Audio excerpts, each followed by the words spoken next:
কেউ যদি মনে করে ঢাকা জিতে গেছি ইউনিভার্সিটিতে, আর জিতছে তো কি করে, এরা বাংলাদেশের মানুষ জানে।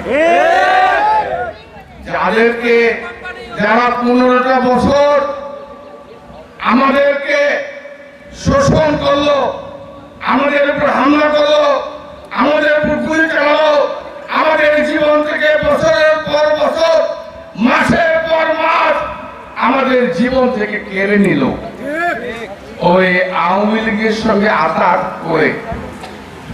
আমরা কি এগুলো বুঝি না? বাংলাদেশের মানুষ বুঝে না? আপনারা আওয়ামী লীগ আর জামাতে ইসলাম এখন একাকার হয়ে গেছে। বিএনপি কে ঠেকাইতে হবে, বিএনপি কে ঠেকাইতে হবে। এই জন্য ঢাকা বিশ্ববিদ্যালয় আঘাত করে আজকে ষড়যন্ত্র এবং চক্রান্ত করে তারা ভেবেছে ঢাকা বিশ্ববিদ্যালয় জিতলে বলে সারা দেশে জিতে যাবে।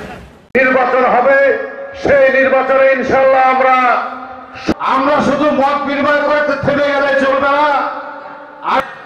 ভাঙন ধরেছে স্রোতের পানিতে, এই মাছটা যদি খালে মুর্শিদ জালসা, সেই জালসার ওই সোজাসুজি।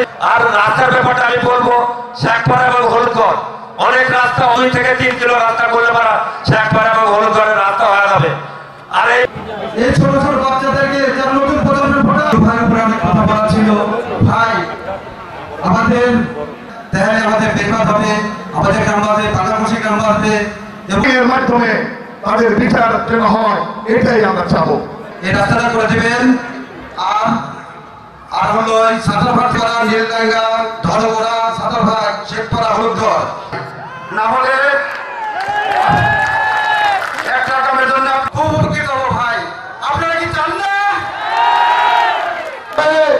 আমাদের নিজের বাড়ি, নিজের মহল্লা, আমাদের এই মাঠ? আপনি জানেন এই মাঠে আপনি 2000 আপনাদের সন্তান এখানে দল, এখানে প্রতি ছিলেন, গোরস্থানে যা ফ্রিজ নাই, ওখানে খোঁজের খুব কষ্ট ভাই। ওই হলুদগড় এবং শেখপাড়া গ্রাম কর্তৃক আয়োজিত ধরে করতে পারি, এবং আমাদের মাঝে অনেক ভুল ভ্রান্তি ত্রুটি হয়ে যেতে পারে। রুহুল কুদ্দুস তালুকদার দুই ভাইকে ধানের শীষে প্রতীকে ভোট দিয়ে সবাইকে আমার সালাম রইল, আসসালামু আলাইকুম। আমরা কিন্তু মূলে এক। আমরা হয়তো দেখা যাচ্ছে